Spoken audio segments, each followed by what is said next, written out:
चुनावी करवटें तेजी से चल रही हैं। पिछले 4 महीनों में बिहार का राजनीतिक माहौल बिल्कुल तेजी से निकला। चुनाव हो चुके हैं, शुरू से लेकर आखिरी तक बिहार का मैदान गर्म रहा। हत्याएं, साजिशें और रणनीतियों के बीच बिहार चुनाव का समापन हो चुका।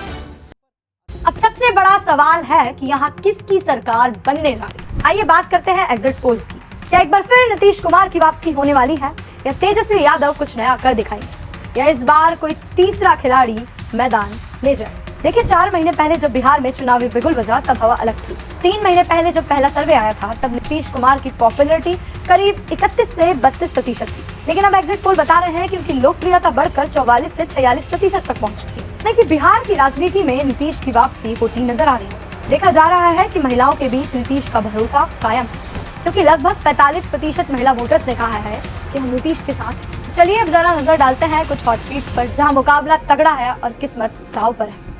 तारापुर सीट, जहां डिप्टी सीएम सम्राट चौधरी बीजेपी से मैदान में है। यहाँ मुख्य मुकाबला बीजेपी और आरजेडी के बीच है। राघोपुर सीट, जहां आरजेडी नेता तेजस्वी यादव खुद मैदान में और सामने है बीजेपी के सतीश कुमार और जेएसपी के चंचल कुमार। महुआ सीट, जहां तेज प्रताप यादव बनाम मुकेश कुमार रोशन आरजेडी से है, जहां मुकाबला त्रिकोणीय है। छपरा सीट, चर्चित चेहरा खेसारी लाल यादव आरजेडी से है और बीजेपी के छोटी कुमारी के बीच जमकर टक्कर। अलीनगर सीट, जहां बीजेपी की तरफ से मैथिली ठाकुर और आरजेडी की तरफ से विनोद मिश्रा मैदान में। पर इन सीटों के बीच बिहार में कौन से प्रमुख मुद्दे उभरे हैं? इस बार के चुनाव में जो मुद्दे सबसे ज्यादा गूंजे हैं वह महिला सशक्तिकरण, रोजगार और भ्रष्टाचार बनाम विकास। गठबंधन ने वादा किया कि 14 जनवरी तक महिलाओं के खाते में 1000 और 20 लाख नौकरी। पर असली मैदान में जनता का मूड क्या है? लोगों ने कहा कि भाई जंगल राज नहीं होना चाहिए। लोगों को आज भी वो डर याद है, लालू के दौर का जब हिंसा और पलायन चरम पर था। यानी डर और भरोसे के बीच में चुनाव फंस रहा है। देखना ये होगा कि क्या जंगल राज फिर आ जाएगा या फिर नीतीश कुमार की सरकार सत्ता में वापसी लेगी। चलिए एग्जिट पोल के नंबर्स के बारे में देखते हैं। मैट्रिक्स एजेंसी के मुताबिक एनडीए को मिल सकती है 145 से 155 सीटें। महागठबंधन 80 से 90 सीटों पर सिमटता हुआ दिख रहा है। पॉल स्ट्रीट एजेंसी के मुताबिक एनडीए 130 से 140 सीटें ला सकता है। महागठबंधन 90 से 100 सीटें। दूसरे छोटे दल जनसराज, एआईएमआईएम और अन्य पार्टियां 1 से 5 सीटों के बीच सिमट कर रह जाएंगी। यानी दोनों सर्वे एक ही बात कह रहे हैं कि बिहार में एनडीए की वापसी आना तय है। लेकिन पिछले कुछ समय से अगर हम देखें तो एग्जिट पोल गलत साबित भी हो रहा है। अभी बिहार इलेक्शन पर कोई भी स्टेटमेंट देना गलत हो।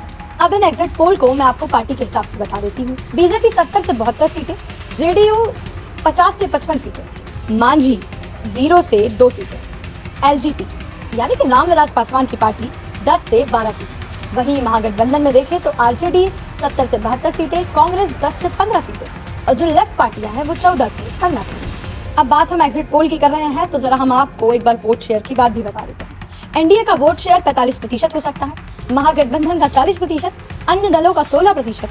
2020 से ये फर्क बहुत कम था, लेकिन अब वोट शेयर के अंतर से एनडीए साफ तौर पर आगे निकलती दिख रही है। देखिए, जब जमीन पर रिपोर्टर्स पहुंचे तो उन्हें 2 तरह की तस्वीरें दिखी। एक तरफ तो लोग नीतीश बाबू को पसंद कर रहे थे, तो दूसरी तरफ आरजेडी का भी दबदबा कायम था। लोग कह रहे हैं कि पुल भी बन रहा है, रोड भी है, व्यापार भी है, सब चल रहा है, सब ठीक है। बिहार के लोग कह रहे हैं या ये मनगढ़ंत कहानी है। और कुछ लोग कह रहे हैं वो अब बदलाव चाहते हैं, नीतीश बाबू की सरकार पलटना चाहते हैं। युवा है वो तेजस्वी यादव के साथ खड़ा है, क्योंकि तेजस्वी यादव रोजगार का वादा कर रहे हैं। पर विकास की बात, जंगल राज की बात, इन सब के बाद भी बिहार में जाति समीकरण हमेशा से चुनाव का सबसे बड़ा फैक्टर रहा है। इस बार भी 70 से ज्यादा सीटें ऐसी हैं जहां जाति नहीं बल्कि धर्म यानी हिंदू मुस्लिम इक्वेशन ने भूमिका निभाई है। यानी कि जाति भी काम करेगा और धर्म भी। कई सारी सीटें तो ऐसी हैं जहां सिर्फ जातिगत समीकरण से ही चुनाव लड़ा जा रहा है। मतलब आज भी इस 75 साल के आजाद भारत में जाति समीकरण पर चुनाव होगा। कुल मिलाकर एग्जिट पोल की बड़ी तस्वीर यही कहती है कि बिहार में शायद एनडीए वापस आ रही है, नीतीश कुमार शायद फिर एक बार मुख्यमंत्री बन जाए, फिर एक बार कुर्सी की तरफ रुख हो जाए। पर सवाल ये भी है कि अगर एग्जिट पोल गलत होते हैं तो आरजेडी वापस सत्ता में। पर इन सब के बाद भी सबसे बड़ा सवाल जो उभर कर आता है वो ये है कि क्या इस चुनाव के बाद बिहार बदलेगा? क्या बिहार की तस्वीर बदलेगी? जो बिहार पलायन का शिकार है, जो बिहार गरीबी का शिकार है, जहां वर्षों से सरकार बदली है, नेता बदले हैं, नीतीश से लेकर लालू, लालू से लेकर नीतीश, बार बार सरकारें आई गई बदली, लेकिन बिहार की तस्वीर वही रही। इस बार के चुनाव से जनता को शायद ये उम्मीद है कि सरकार किसी की भी आए, वो नेता किसी को भी चुने। पर इस बार के चुनाव से बिहार की जनता को शायद ये उम्मीद है कि कि इस बार जो उनका नेता आएगा, चाहे वो सत्ताधारी सरकार आए या विपक्ष आए, वो शायद बिहार की तस्वीर बदलेगा, उनके दुखों को समझेगा, उनकी गरीबी को समझेगा, उनकी पलायन की स्थिति को समझेगा। फिलहाल के लिए इतना ही। मैं और नए वीडियोस के साथ आपको मिलती रहूंगी। आप लोग देखते रहिए।